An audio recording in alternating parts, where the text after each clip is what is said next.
hace alguien nacido en los bordes de lo que se llama la generación millennial para seguir creyendo en esa herramienta que se llama política? Yo creo que en mi caso tiene mucho que ver también con la historia familiar, evidentemente.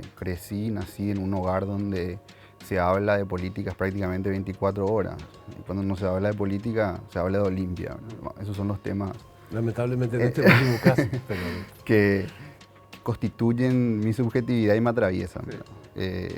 De ahí viene mi interés por la política en general y por la política no solo como un testigo de mi época, de los procesos históricos, sino también un interés por analizar los cambios históricos que vienen aconteciendo en ese ámbito.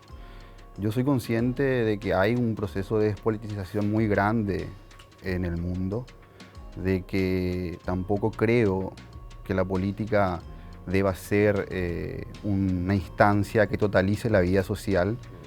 Es el problema que muchas veces afrontan los procesos políticos de gran vocación instituyente, que vienen con aspiraciones inaugurales muy fuertes y consideran que es fácil una politización extrema de la sociedad.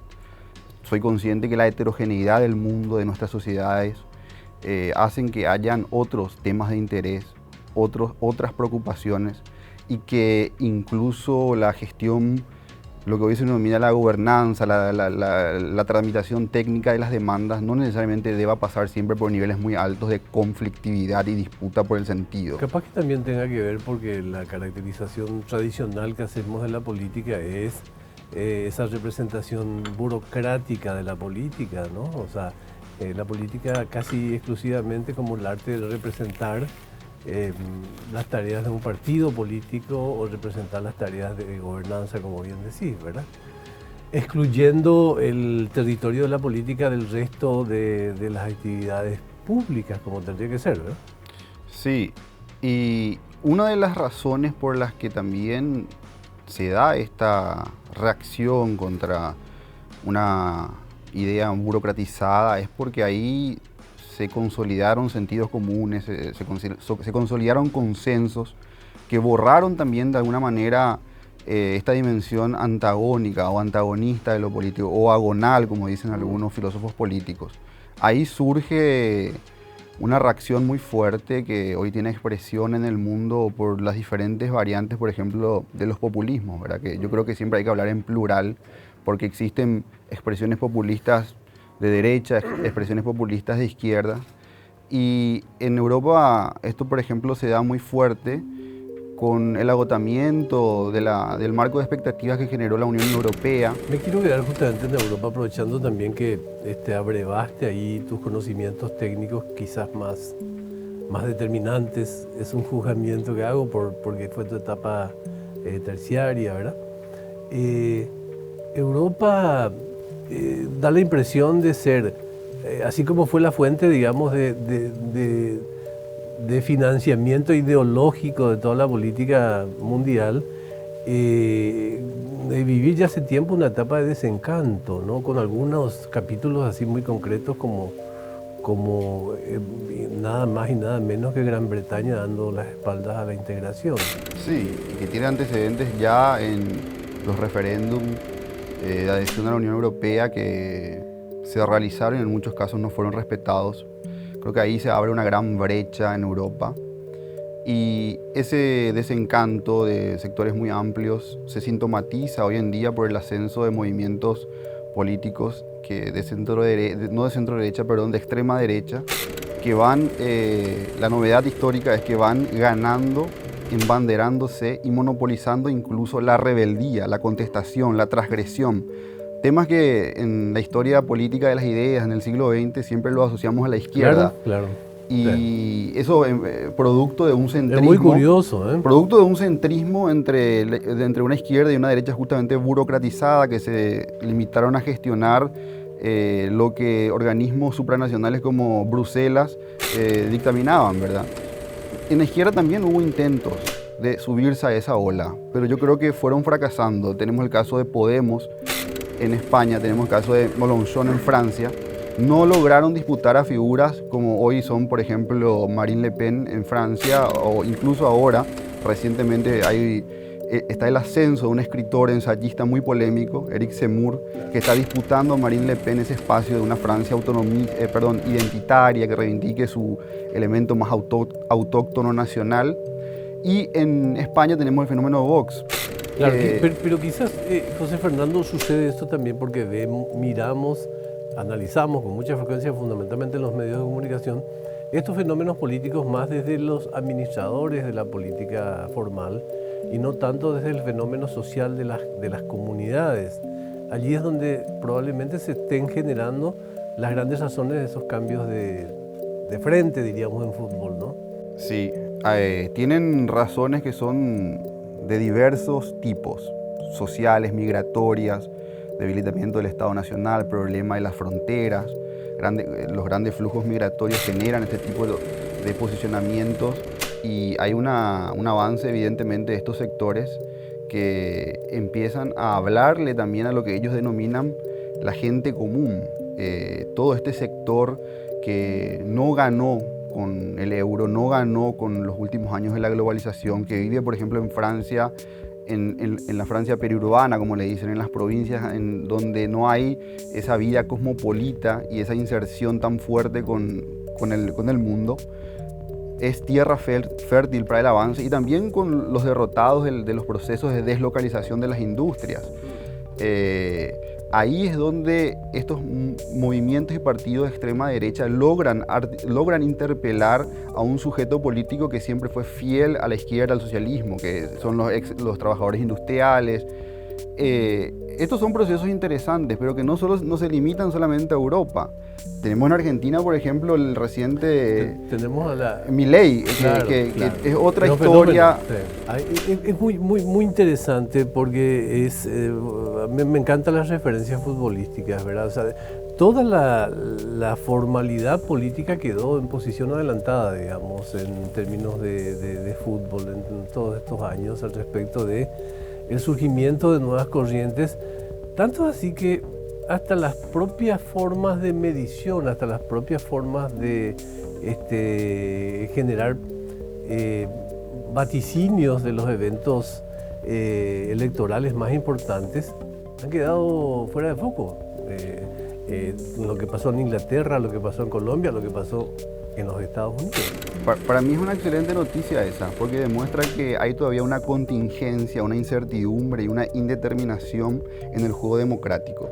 Me preocuparía más que las encuestas, los sondeos y los estudios de opinión sean irrebatibles, porque significaría que nuestros aparatos técnicos pueden predecir los fenómenos políticos del comportamiento electoral como se predice el comportamiento del tiempo, y las relaciones sociales son mucho más complejas.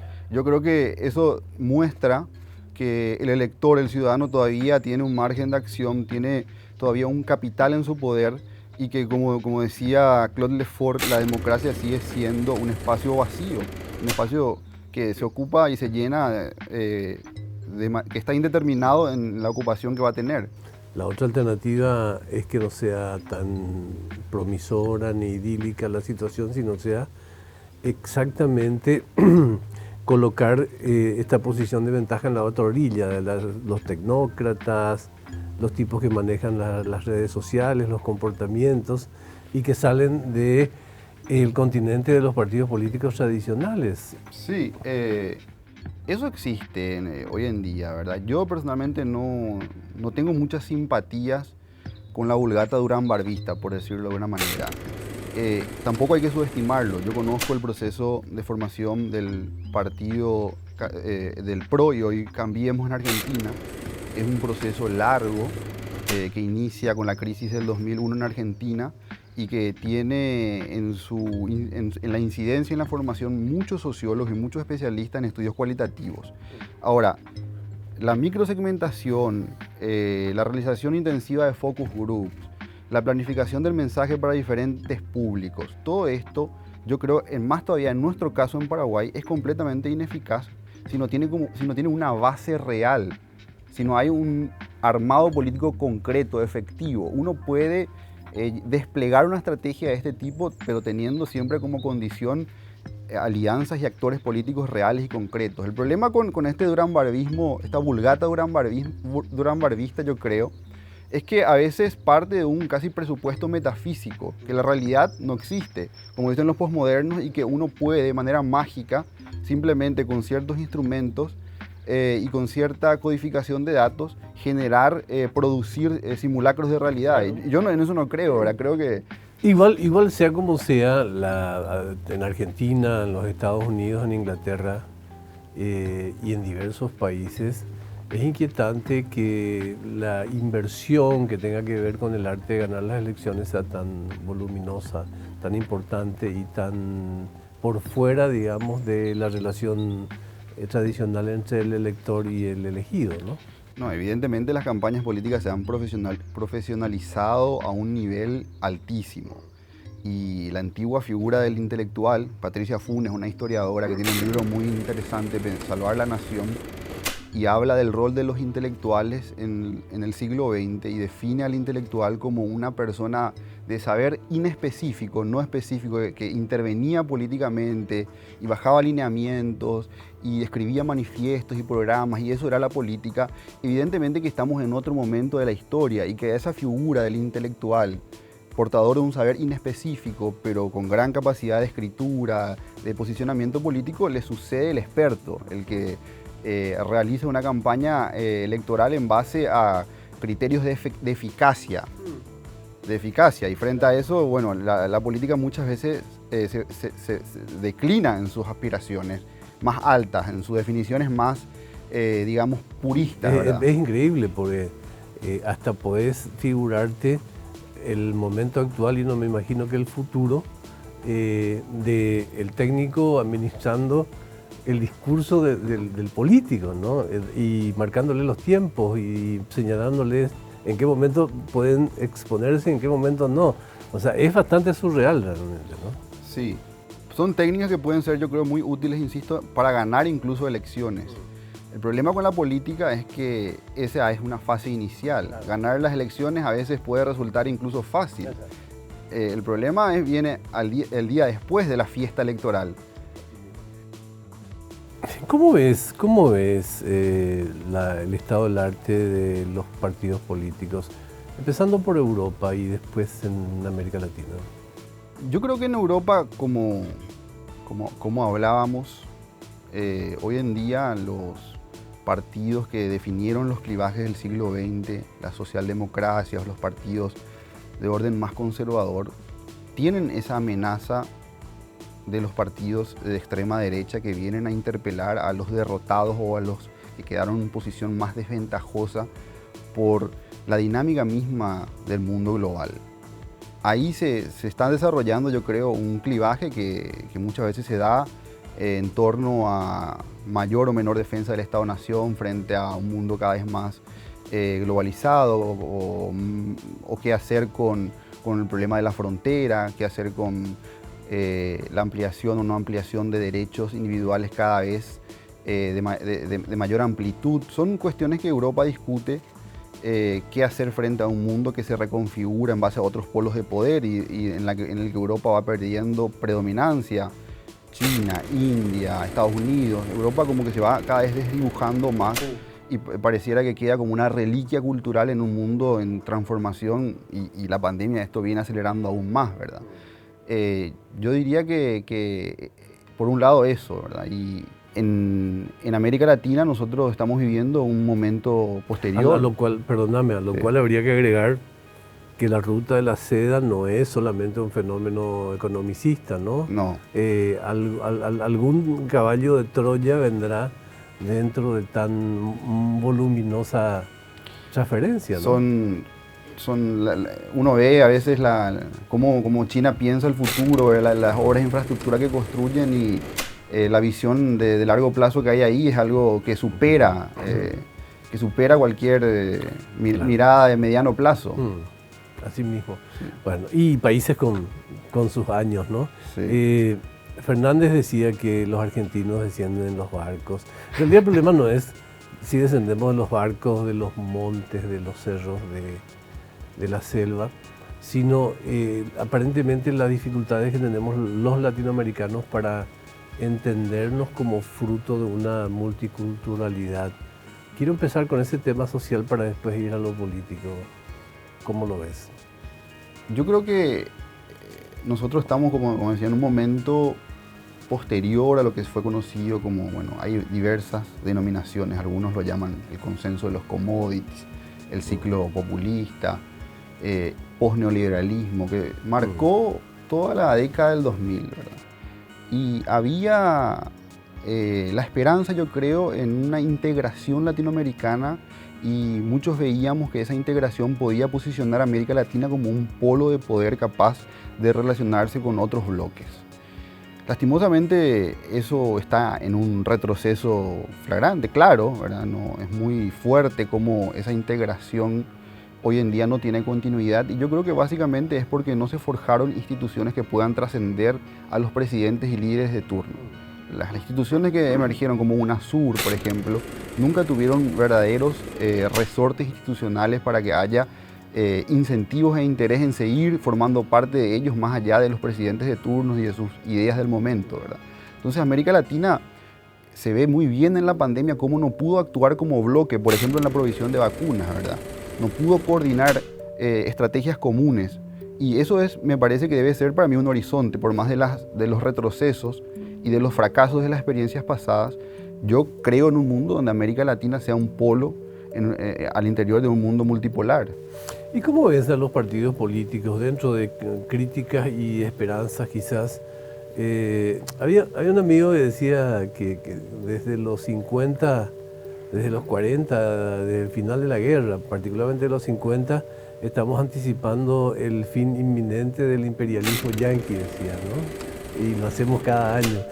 También se anticipa en los últimos tiempos cada vez con más fuerza el final de los partidos políticos. Acá que hay toda una consigna respecto de Colorados nunca más. En Argentina el peronismo siempre, digamos, cada vez que pierde las elecciones se plantea su fin inminente, también hace 40 años o más. ¿Cómo funciona eso en realidad? Bueno, yo tengo una lectura un poco distinta, mucho más matizada, empezando por Paraguay, ¿verdad? Me gustaría empezar refiriéndome a eso.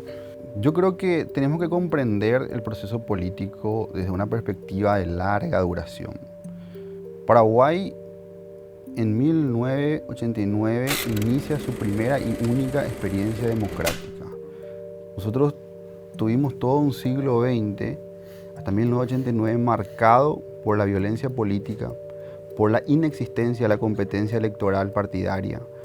Solamente hubo una elección en 1928 entre dos partidos políticos, Ullari y Fleitas, con parte del sector colorado proscripto, con condiciones de competencia dudosas. No fue vuelta a la democracia en el 89. No hay vuelta a la democracia, no tenemos un periodo democrático que nos sirva como referencia. Empezamos un camino lento de construcción del proceso democrático en 1989, que hasta el 2000 estuvo bajo una articulación todavía cívico-militar, como lo demuestran muchos politólogos actuales. Recién, luego de la crisis del marzo paraguayo, el sistema político se independiza del actor militar. Y en el 2003 tenemos por primera vez un presidente electo fuera de esa articulación, sin discusión, sin impugnación de fraudes como todas las demás contiendas electorales previas. Este proceso yo creo que es inédito, que muestra una etapa que no tiene comparación. Yo creo que debemos tener un compromiso con el mismo, y me parece que todos los hechos que se desarrollaron desde el inicio del periodo democrático tuvieron como protagonistas los partidos políticos. La Constitución del 92, el freno a las privatizaciones en el 2000, la salida de los militares por medio del sistema político, el avance de la representación pluripartidaria en el Congreso, las reformas económicas del 2003, la alternancia política, el regreso del Partido Colorado al poder. Todos los hechos políticos más importantes de la democracia tuvo una pata política partidaria. No conozco algo que se haya inscripto, que se haya positivizado en ordenamiento institucional, que haya quedado como positividad para el juego político, que no haya pasado por el sistema de partidos. Además, los partidos políticos me parece que son vehículos de movilización muy grandes en Paraguay y en ese aspecto es insuperable hasta el momento. Claro. No conozco otro modo de participación que supere a la capacidad convocante que tienen los partidos. Con sus sombras, con todas sus sombras. Que sigue siendo, creo que es la arena en la que hoy en día se dan las grandes disputas. Yo veo con mucha fortaleza. Y una última cosa, Augusto, los niveles de participación son prácticamente constantes. En 1998 tuvimos un pico del 80%, en las presidenciales tenemos en el orden del 60, 65, van y vienen, pero no, tenemos niveles de participación y también en las internas es muy fuerte de los partidos tradicionales, entonces no veo yo un agotamiento, una crisis. No, igual son procesos que todavía no tienen, digamos, la previsión de un proceso germinal con alguna firmeza, ¿verdad? Son testimonios probablemente. No hay en el horizonte un reemplazo para los partidos. Es que yo no creo que pueda haber democracia sin partidos. Yo creo que la salud de la democracia necesita de partidos políticos. Y nosotros vemos cómo luego del marzo paraguayo, en Paraguay surgieron nuevos partidos. Está bien, nuestro sistema político se articula en base a la fuerte predominancia del Partido Colorado y del Partido Liberal, pero es innegable que luego del marzo paraguayo surge el Partido Patria Quería, País Solidario, el Partido Encuentro Nacional sigue vigente. Yo creo que es muy claro la adhesión. Es muy clara la adhesión, es muy clara la capacidad que tienen estas fuerzas para seguir en el juego político, para seguir instando y renovando la participación política. ¿Por qué los partidos políticos adolecen de esas dificultades para el debate de los grandes temas de interés social y compañía? ¿Por qué hay ese divorcio entre lo uno y lo otro, el partido político y las cosas que interesan a los ciudadanos? Yo creo que hay razón en decir que la calidad del debate muchas veces no es la esperada. Pero no comparto tampoco mucho la idea de que no haya debate y confrontación. Hay temas controversiales en el Paraguay que son objeto de discusión. Quizás no son objeto de discusión como nos gustaría.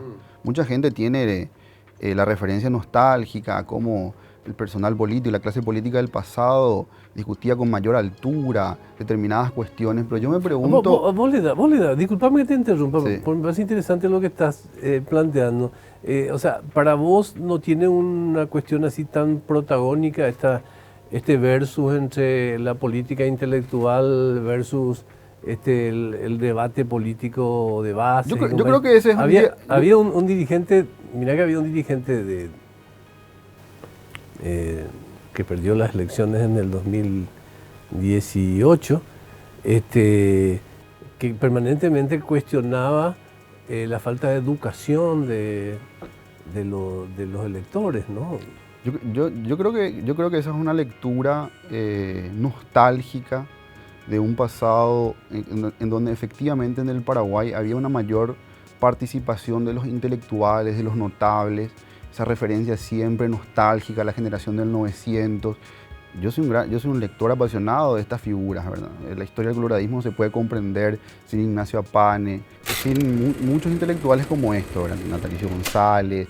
Es muy interesante leerlos, pero me pregunto si no había una visión o una dinámica muy reducida de la política. Yo prefiero una política que no tenga la lucidez de los grandes intelectuales, pero que tenga instituciones más sólidas de participación, que tenga un Tribunal Superior de Justicia Electoral, que las elecciones estén bien organizadas, que haya niveles altos de participación, que los conflictos políticos no se resuelvan mediante el golpe de Estado, las guerras civiles. Yo creo que nuestro tiempo es ese, un tiempo donde pueden haber discusiones de un nivel quizás a veces decepcionante, pero por otro lado hay avances en la institucionalidad de los procesos políticos. Los problemas de nuestra democracia están saldadas, no hay déficit, no, hay muchas deudas pendientes. Creo que tiene que haber una mayor regulación del financiamiento político en el Paraguay, creo que tienen que haber reglas de competencias más claras, pero si hacemos un análisis comparativo, para mí los avances son notables y yo no tengo una visión nostálgica del pasado ni creo que el deber de la política o de los órganos de representación debe ser el mismo que la academia. En todo caso, pensemos en fortalecer los espacios de investigación, pensemos en fortalecer las universidades y que ahí surjan los grandes temas que luego se transformen en discurso político.